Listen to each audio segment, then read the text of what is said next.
A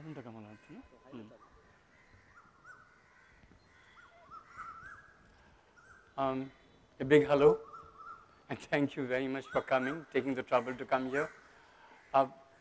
Before I start, and I'm not going to make it a point to thank every individual who has been responsible for getting me here.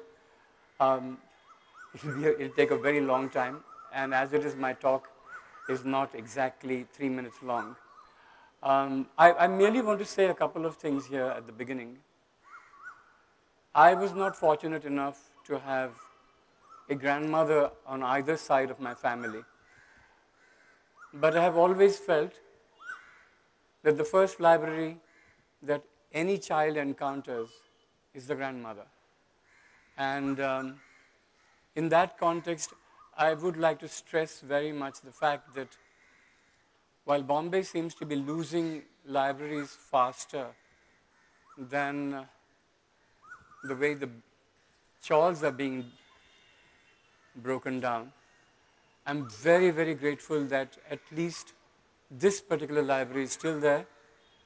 I won't talk about the university library because I have never had much success in borrowing books from them. And I hope to God that the British Council comes back with a bang, with a library really, and the American library would be accessible even for people like me, instead of having to go through a very lengthy process of being examined at every point, my pockets, the rest of my body being felt through. But let me just stop there now. I'm going to talk, as Mustansi Saab said, on a subject which I'm calling, I'm going to tell God everything. Let me at the outset confess that I wrote the talk I am about to give today as an introduction to a bedtime story, which I had written a long, long time back. You may rightly ask me then whether I was trying to do what I do so brilliantly and with such panache and exquisite finesse, skip any kind of labor, especially that unforgivable act of masochism called writing. Unfortunately, I'm going to disappoint my lakhs of devotees who along with me believe that what can be done tomorrow should never be done today, and what can be done the day after can wait forever. No, this introduction is hot and fresh from the oven. I wrote most of it just a few days ago, and some chunks of it as late as yesterday and today. But jokes apart, I want to share something with you which I thought cannot and should not be put off till tomorrow or even an hour later. Enough preluding. Is there such a thing as an apposite time, place, or reason why a play, painting, symphony, or any other work of art is conceived? Perhaps there is, but I suspect it's comprehended mostly in retrospect. Looking back, I think I owe my play Bedtime Story to several factors coming together to jolt me out of my complacency and ignorance. Let me try and record a few of them. Not many foreign magazines were available in India in the 1960s and 70s. In my case, I couldn't have afforded to buy even the few that were. What I got to read were Time and Newsweek, and these were outdated office copies, which one of the top managers left behind at the firm I worked for back then. You couldn't have found a better, or rather a more uncritical reader than I was. Having been brought up in an old school notion of journalistic values, I implicitly believed most of what I read in newspapers. The Vietnam War was progressing at a good clip.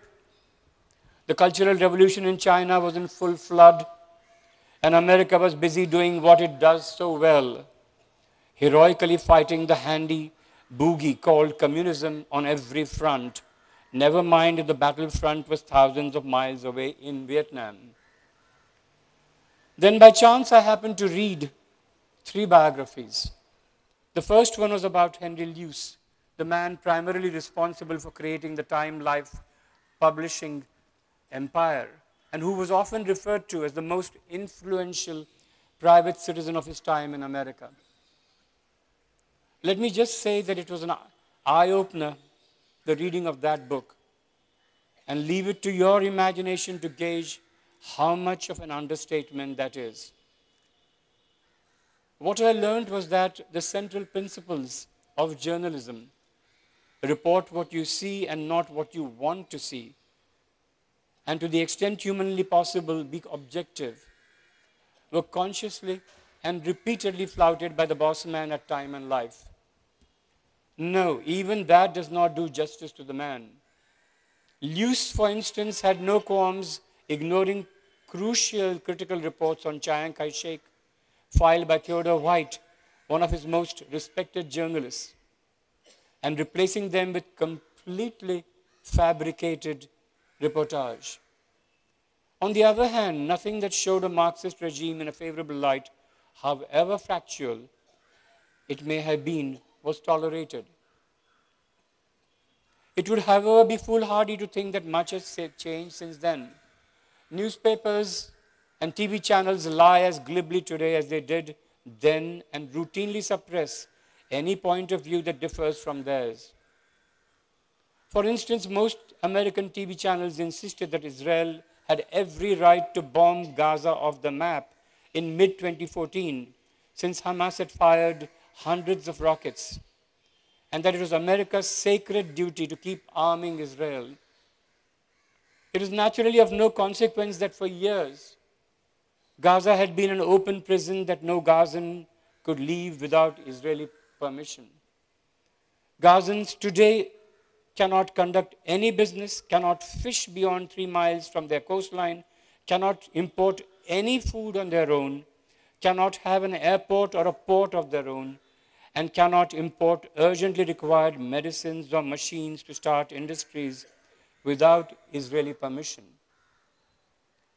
By sheer accident, I ended up reading the Luce biography along with those of Ho Chi Minh and Fidel Castro, which I had picked up on a visit to Strand bookstall. I was far too caught up in the hand-to-mouth business of making a living, and given my lack of access to international news, had only vague notions about the history of Vietnam or its elections. No wonder it came as a surprise to me that the French, who had been ruling Vietnam long distance, had been forced to vacate the country by local freedom fighters after a gruesome war. But the real shock was to find that Ho Chi Minh had been democratically elected, and that the mother of all modern democracies, the USA, had decided that this tiny, newly independent country thousands of miles away was a threat to its existence and sovereignty and began to attack it. My ignorance was truly staggering. Fidel Castro and Cuba were the next lessons in my political education. I had vaguely heard of President Batista, but it was news to me that this corrupt dictator was an American stooge and his regime a nightmare. I learned how Fidel Castro, Che Guevara, and a small band of fighters had ousted President Batista using a combination of courage, resolve, and sheer happenstance of luck. Fidel and Che were avowed Marxists, a crime in the eyes of free marketers, but they were liberators of their people from a venal and blood-sucking regime remote controlled by its neighboring superpower. I have little doubt that if America had not been so aggressively hostile and had not repeatedly made attempts to overthrow Castro and instead treated Cuba fairly, the communist dictatorship may have turned into a democracy in good time. Actually, as I wrote this, President Obama did a volte-face, and relations between Cuba and the States are in the process of being normalized after 50 years. That is absolutely wonderful news. We are all familiar. You know, I've been talking about America, right? And it would seem that I have a grudge against it. But I would like to remind you and myself that I was brought up on a diet of American literature, that the Constitution of America means the world to me, that Lincoln and all the other great leaders there, they're missing now. I owe them a huge debt, as I believe so do the people who formulated our Constitution. We are all familiar with the US masterminding coups in Egypt, Cuba, Chile, Haiti, and in so many other countries. But what of the Soviet Union and China? I think just 2 sentences will be enough to put the whole thing in perspective. The figures of genocide in these countries far exceed the ghastly deaths in Hitler's Germany. It's estimated that Stalin killed over 40 million in his purges, and so did Mao in his great leap forward. So I'm afraid there's not much to choose from when both these nations get into the act of murdering. The writing of Bedtime Story, my play. I owe Bedtime Story to the rather belated but traumatic loss of my naivete. I used to work in advertising, a profession that has been pilloried for lying, bamboozling, and conning people. Journalism and scholarly research, on the other hand, were lauded for their probity, integrity, and honest reporting. Now the scales have fallen off my eyes, well, at least superficially, since it's impossible to avoid the insidious and round-the-clock onslaught of various media and their owners' private agendas. But at least I had woken up to my own callousness towards the terrible injustices perpetrated around me. In truth, I had also become conscious of the fact that there is something worse than callousness, an outburst of righteous rage which subsides just as easily as it had risen. My ruminations crystallized into a personal notion of responsibility and accountability, which would become over the years one of my basic tenets for practicing that business called life. It was in this spirit that I began to write my first play, Bedtime Story. Let me say at the outset that I am at heart a Philistine and hold the view that the literary and commercial are not mutually exclusive. I wish to entertain my readers and audiences, and not necessarily by writing Georges Feydeau-type farces, though I enjoy these too hugely. But the intention of writing, as far as I am concerned, was to stimulate their minds, the public's mind, and if possible, provoke them to introspect along with me. My role model has always been Samuel Taylor Coleridge's Ancient Mariner, who catches hold of the wedding guest and keeps him enthralled. However reluctant a listener he may have been at the start. But I was also keenly aware that any writing that tackled the issues that Bedtime Story set out would contravene my personal code. No overt messages and no preaching. If there was anything worthwhile in what I had to say, it would come through far more potently, like a slow-release drug over weeks and months and sometimes even years, if the story was told powerfully and with conviction. Rightly or wrongly, I believe that the subterranean works better and one's concerns would automatically filter through. My task was clear. Make the writing so compelling and hook the reader or the member of the audience from the word go, so that he would only realize at the very end that passively watching the action unfold in Bedtime Story came at a very heavy price.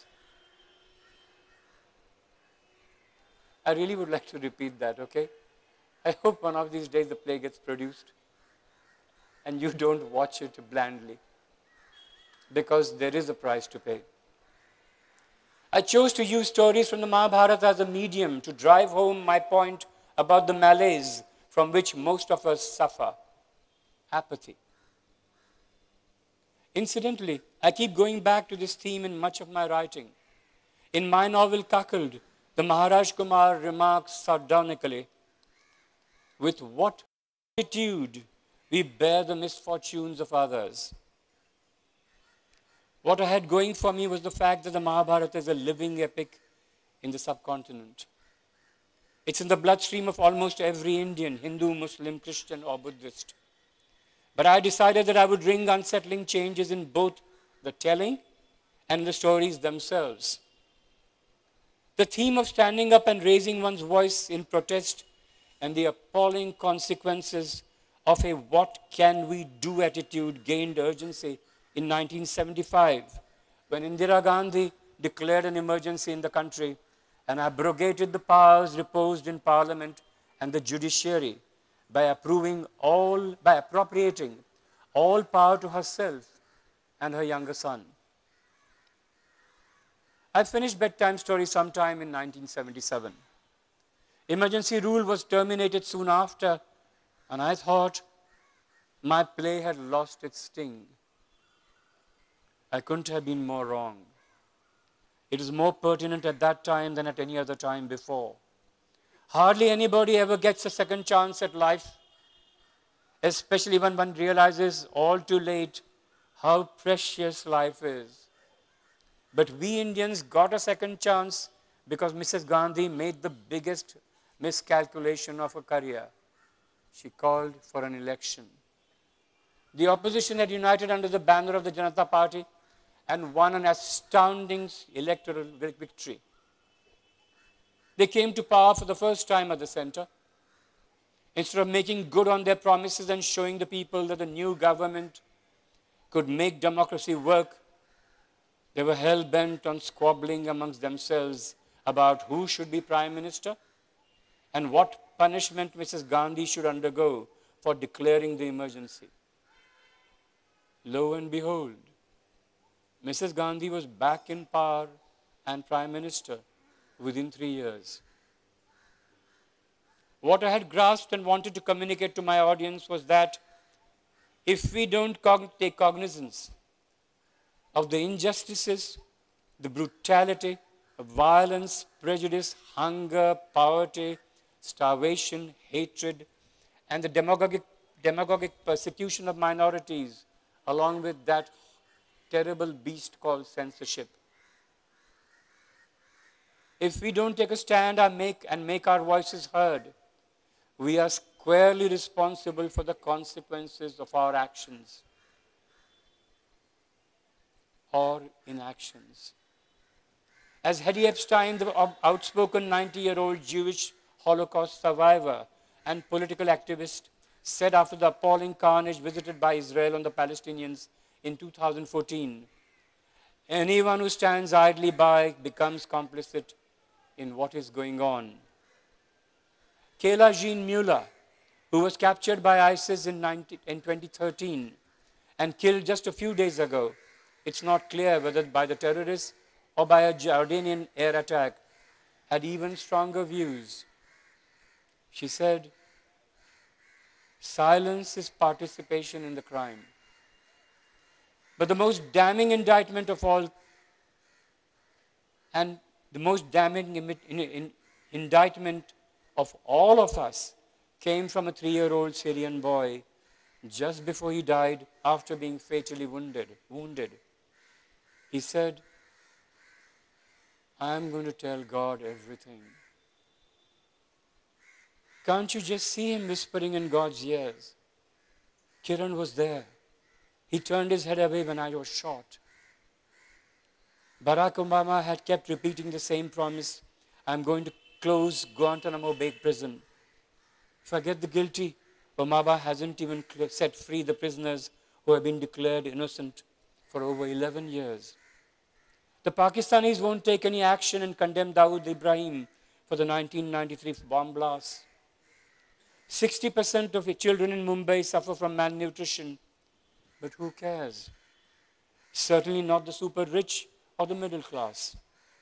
They're buying diamond-studded crowns for Sai Baba, who wore nothing but torn clothes, and a 2-kilo gold necklace for the god in Tirupati. We don't give a damn. I recall a woman from Iraq whose home had been bombed and her entire family killed. She was distraught and desperately seeking help from the American TV crew covering the incident. She stopped suddenly in the middle of a sentence and asked, "Why am I talking to you? I know that neither you nor anyone else in the world gives a damn about what happens to us." She was right. Nobody gave a damn. The embedded TV crew had turned up by chance, and she would make good breaking news.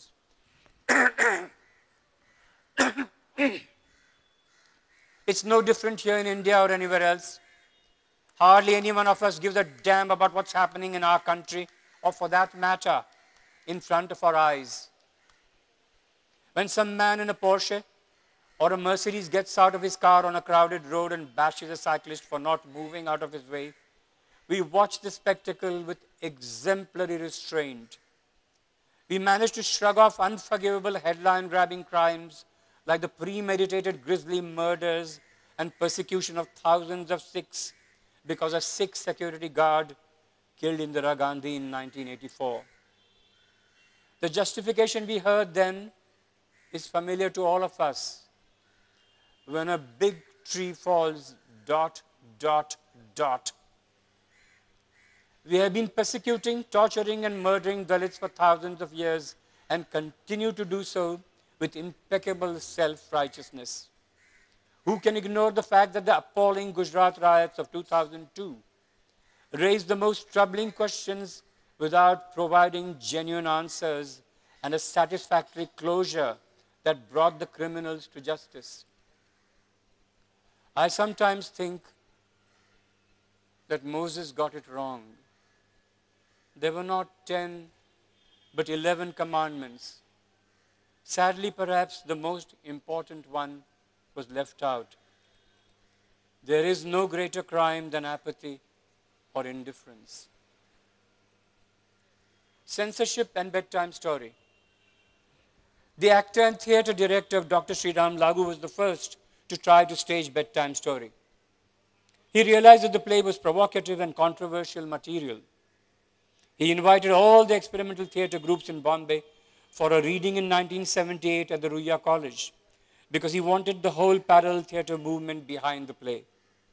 In the meantime, the play had been sent to the censor board for certification, as the law in Maharashtra demands. It came back with 78 cuts, some of them a page long so that barely the jacket covers were left. Eminent academicians MP Rege Pushpa Bhave and a couple of others argued the case for bedtime story at a meeting of the censor board. Many of the excisions of the board demanded were risible. They said, drop the names of Buddha or Mahatma Gandhi.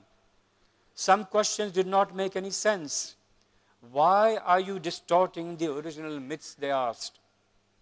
I must admit, I was hoping that the board would have at least some members from the Marathi literary elite who would have understood the thrust of the play. But I soon realized that I was deluding myself. The board was convinced that the play was a stain on our culture and needed to be severely sanitized. There's an interesting footnote to the board meeting. As time elapsed and the clock ticked towards 1 p.m., the adamantine insistence on the cuts lost steam. We learned later that many board members had traveled from other cities and all they wanted by then was the free lunch and their fees for having attended. When the director of the play finally got a censorship certificate from the board, the cuts had been reduced to 24. But by then, almost all the actors had withdrawn from the rehearsals because fundamentalist Hindu parties and organizations in Mumbai threatened the director, producer, actors, and me. And even the very first rehearsal was not allowed to take place.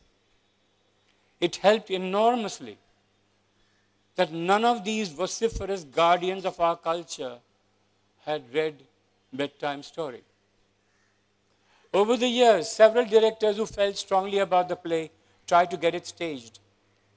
Legal censorship in India can often be gauche, club-footed, and hyper-protective of anything and everything but the freedoms of speech and expression. Extra-legal censorship in the country, however, is fearless and effective. It successfully prevented bedtime story from being performed for 17 years.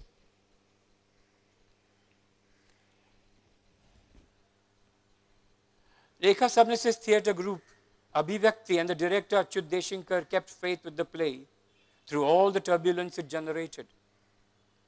They finally staged it in 1995. What killed bedtime story after 25 performances was the absence of small, affordable theatres.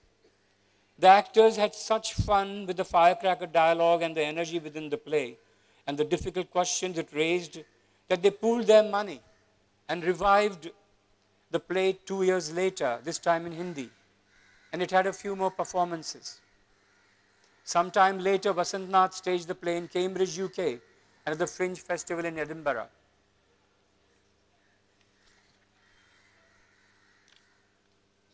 The end game. I am about to make an extraordinary and a seemingly self-aggrandizing claim that is likely to put off almost all readers. I have mentioned how bedtime story had become all the more germane in the immediate post-emergency era. I had, however, not the vaguest idea then that the world would change so radically for the worse over the next few decades that it would make the theme of bedtime story even more pressing and relevant. At the same time, let me also state emphatically that nothing would make me happier than to find that the world had woken up to the multiple crises facing us and taken effective action, making my play irrelevant and completely obsolete. The crises I am referring to are of two varieties, both of an urgency mankind has never experienced before. The first is the legacy of military adventurism of the two feuding giants, the US and Russia, which started wars in different parts of the world, such as Afghanistan and Iraq, armed sections of the populace to the teeth, and left behind vast arsenals of deadly weapons and munitions, which have come to haunt the benighted local citizenry. I'm sorry. But it is the offshoots of these temporary occupations that have given birth to the most dangerous groups of terrorists in the world. As you may have guessed, I'm referring here not only to the barbaric organizations such as Al-Qaeda and Boko Haram, but also especially to ISIS or the Islamic State, which has taken torture, sadism, and brutality to unimaginably fiendish levels. Never before has the world seen so many refugees driven away from their homes. Millions have been displaced, resulting in horrendous suffering and hardship, and the UN is unable to cope with the sheer numbers and their demands for help and succor. And yet, even the ISIS threat pales into insignificance when compared with the calamitous state of the planet due to the climate crisis. Entire chunks of Bangladesh, Philippines, and scores of other countries are going to disappear in the next few years. National leaders around the world have known for years what the human race is up against. The apocalyptic consequences of our fossil fuel economies and unbridled consumerism are no longer in the realm of a celluloid dystopian fantasy. They're already here. The planet is witnessing unprecedented rises in temperatures, droughts, floods, typhoons, tornadoes, famines, colossal snowstorms, the melting of the ice cap on both poles, and the death and disappearance of thousands of animal, bird, and water species. I beg your pardon. California is facing the worst drought in 2,000 years. And as usual, it is the poor who are suffering the most. What is incomprehensible is that even at this 11th hour, the leaders and power brokers of the world are in denial. They are busy playing with words, engaging in double talk and sabotaging the initiatives necessary to avoid the death and suffering of large swathes of mankind. Even the most powerful and financially secure nations know damn well that they cannot escape to another planet. What is even worse is the pussyfooting insistence that the other party take action first. Now, it's entirely true that developed nations have plundered the earth and its resources for God knows how many scores of years, fouling up the atmosphere in the process, and they should really pay the price for all the damage done. But as we all know, there is no chance of that.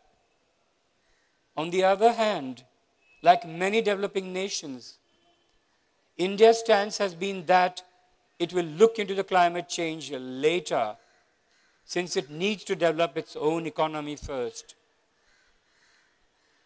Do the nations of the world really believe that this is a game of who blinks first?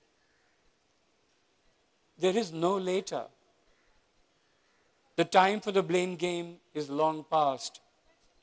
It's truly now or never for mankind. The leaders of the developed nations in Wall Street and the fossil fuel industries are not going to get down to the urgent business of formulating a genuine and drastic timetable and stick to it unless we, the populations of the world, force them to and are ourselves willing to make serious changes in our lifestyles. No book, play, or work of art can trigger changes overnight. Bedtime stories certainly can't. But it can, I hope, force people to wake up, think, and act. I have one last thing to add. It's a very short excerpt from The Arsonist, which is a brief reimagining of the life of Kabir. This is what Kabir says at the very end. There is only one God, and her name is life. She is the only one worthy of worship. All else is irrelevant. Thank you. Thank you very much.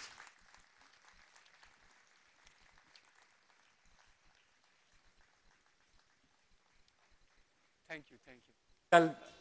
I'll wait and talk with Mustansir, and then perhaps if my voice doesn't give out, which I hope you all are fervently praying for, then perhaps I could try and read a bit of it, okay? Kiran, on behalf of all of us here, for this riveting lecture that you have delivered to us in these rather wonderful settings. It's like being here tends to make us forget about the larger issues that are there just outside our doorstep. And through your talk, you have pretty much brought all of those issues that we kind of very quietly in social settings like this push under the carpet and not really refer to. I think the best thing to do is to speak about them up front, and that is exactly what you had done, what you have done in your lecture. And if I can have a brief conversation with you about your lecture, I would just like to begin by asking you that it must be amazingly ironical to find that even after 40 years, the play that you had written in probably the whole events of the emergency still probably stand as relevant even after such a long time. Yeah, I think you put it precisely. Perhaps things are much worse. I think censorship is certainly much worse. I mean, just to take one example, I cannot believe that Amartya Sen is not going to be the Vice Chancellor or Chancellor? Vice Chancellor of Nalanda. You know, if we don't read, there is no future. And there is no future if education is circumscribed by censorship, by people saying you can read this and you can't read that. So let's hope that all of us are going to stand up and not allow this to happen. You've also talked, I think the central idea of your lecture was the idea of a continued sense of apathy amongst both people, citizens, common people, as well as people in government. And the interesting first cousin to apathy is denial, yes, which you also mentioned, which leads to injustices that last over long periods of time. And then, I suppose, because of the time, they also tend to get normalized in in the way we look at things, and they continue to remain injustice, but we don't look at them with that kind of sharpness anymore. I wonder whether you would like to say a few things about that. No, I think you're absolutely right. You know, I mean, if ISIS had not come back in such a terrible way to haunt America and the rest of the world, starting from us, I mean, including us, imagine, you know, we would have completely forgotten the fact that Donald Rumsfeld said stuff happens. What stuff happens? I mean, Iraq is in a terrible condition. You put somebody like Maliki there, what do you expect? I mean, there's no justice. I'm not even going to talk about the museum and the total destruction of it or the sales that took place. But, you know, in one sense, I think it's a good thing that we have a thick skin and we have amnesia that takes over so fast because, you know, life would really be very difficult. At the same time, I don't want to be that woman whose family was completely destroyed and knew that no one was going to be to help her. So I think perhaps one of the reasons why we should also stand up and raise our voices is because one of these days, who knows, it might be you and I saying, no one gives a damn. Do you think we are thicker skinned or even more complacent than probably people in other parts of the world? I don't have a measurement tape, but I think we are fairly good at it. Yeah, I am no exception. I do not want to take the high ground at all. I might have said many things today, and I have said them over and over, and yet I have caught myself. I've caught myself with prejudices, with the desire to not look and to avoid things. So it's not that this is a disease that others suffer. I'm very much party to the disease, yeah. I was also wondering whether we could talk about something different from the lecture that you gave us, which, of course, is referred to several times in all the work that you do, and that is our own city, the city of Bombay. And right from your early writings to today, you have seen the city change and evolve, and you have commented upon it through your novels and other writings. I just want your take on how you feel things are in the current situation. You know, I'm completely baffled by so many things. I mean, just our inability to see what terrible contradictions we generate. As you must have been reading, everybody's been reading it, that fortunately from now on, or maybe very soon, I don't know when, we can all drink in bars till 7 in the morning, there's no problem. I will, of course, I normally hit the bottle at 7 in the morning and then do it 24 hours. But apart from that, you tell me one thing. On the one hand, the government has got so upset about gutkha and tobacco eating. And you don't mind people drinking up to 6 and 7 in the morning? Have we lost our marbles? What's going on? I really can't, I can't really begin to grasp this. You know, on the one hand, again, I mean, there is so much concern for the environment, right? At least in the spoken word, never mind what our actions signify. But you tell me, it took me about, we were very lucky, but it took me about 15 minutes to get here from Breach Candy. This was one of my very lucky days. I had to walk back from Xavier's College, not getting a bus or a taxi or whatever. But the solution is marvelous, that we are going to have even higher high-rise buildings. Are they going to have these footbridges about, I don't know, 900 meters up in the sky? I don't know what the plans are. But if anybody here is able to enlighten me, I would be very grateful. Because none of seems to, I mean, there are protests. I'm not in the least denying some solid protests.